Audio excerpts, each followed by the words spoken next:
It's Miss Lucy from Mama Goose English Club, and today I'm going to read Funny Bones. Here they are, looking through the door and having a good dance. Let's start. This is how the story begins. On a dark, dark hill, there was a dark, dark town. In the dark, dark town, there was a dark, dark street. In the dark, dark street, there was a dark, dark house. In the dark, dark house, there was a dark, dark staircase. Down the dark, dark staircase, there was a dark, dark cellar. And in the dark, dark cellar, some skeletons lived. There was a big skeleton, a little skeleton, and a dog skeleton. One night, the big skeleton sat up in bed. He scratched his skull. "What shall we do tonight?" he said. "Let's take the dog for a walk," said the little skeleton, "and frighten somebody." "Good idea," the big skeleton said. So the big skeleton, the little skeleton, and the dog skeleton left the dark, dark cellar, climbed the dark, dark staircase, and stepped out into the dark, dark street. They walked past the houses and the shops. They walked past the zoo and the police station. They went into the park.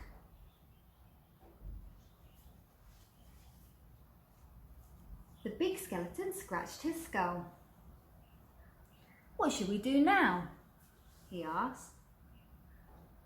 "Let's play on the swings," said the little skeleton, "and throw a stick for the dog and frighten somebody."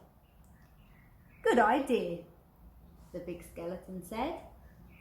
So the big skeleton, the little skeleton, and the dog skeleton walked round the dark, dark pond, past the dark, dark tennis courts, and up to the dark, dark swings. You see them in the park?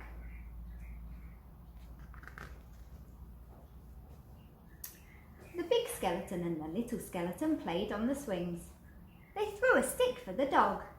Suddenly, something happened.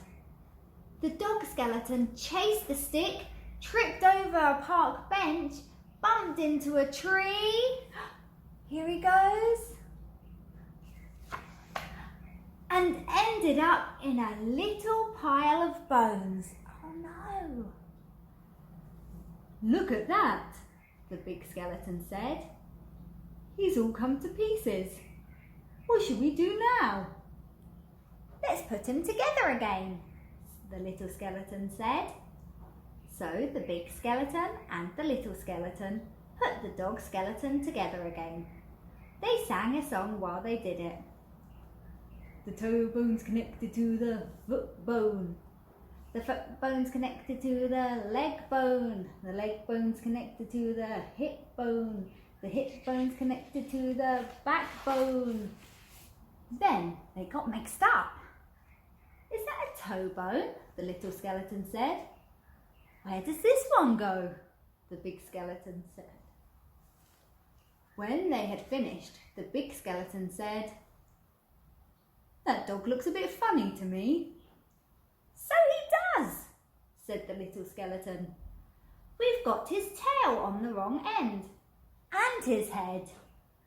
"Foal," said the dog skeleton. "Oh look, is this right?"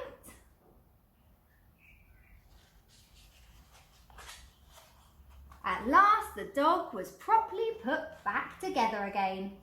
The big skeleton and the little skeleton sang another song. These bones can bark again, can run around in the park again, can frighten people in the dark again."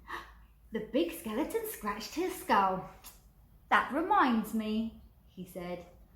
We forgot to frighten somebody. Let's do it on the way home then, said the little skeleton. Good idea, the big skeleton said. So the big skeleton, the little skeleton and the dog skeleton left the dark, dark swings, went out into the dark, dark town and tried to frighten somebody. I wish we had a nice little boy to frighten. I wish we had a nice old lady. There they are going through the town, looking for somebody to frighten. The trouble was, there wasn't anybody. Everybody was in bed. Even the policemen in the police station were in bed. Even the animals in the zoo.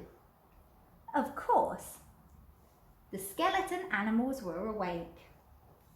Can you guess which animals these skeletons belong to? Little clue.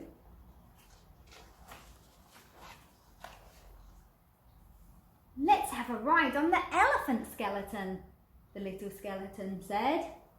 Giddy up, Nelly! Let's have a word with the parrot skeleton.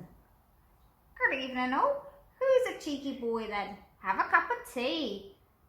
Pretty Polly, put the kettle on, mother. The big skeleton scratched his skull. Let's keep out the way of the crocodile skeleton, he said. Oh, they don't want to play with him.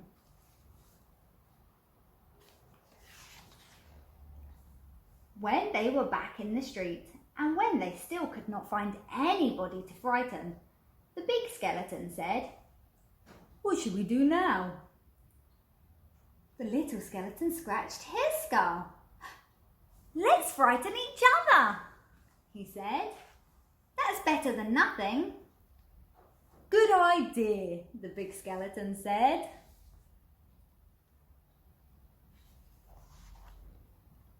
Ooh, help!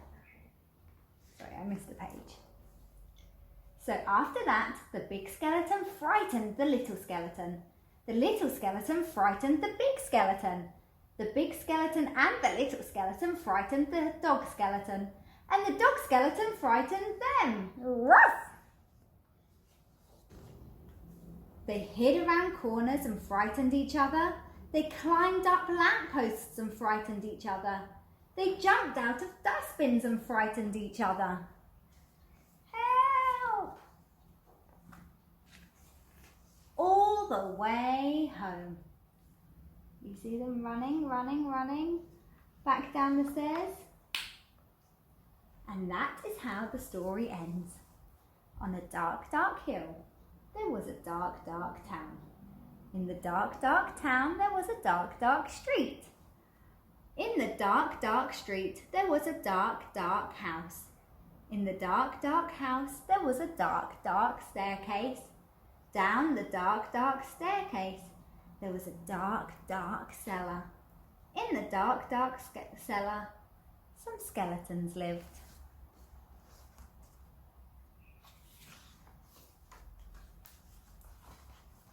They still do. The end. Okay, I hope you enjoyed the book, and I'll try and get some more out to you as soon as possible. Stay safe. Bye.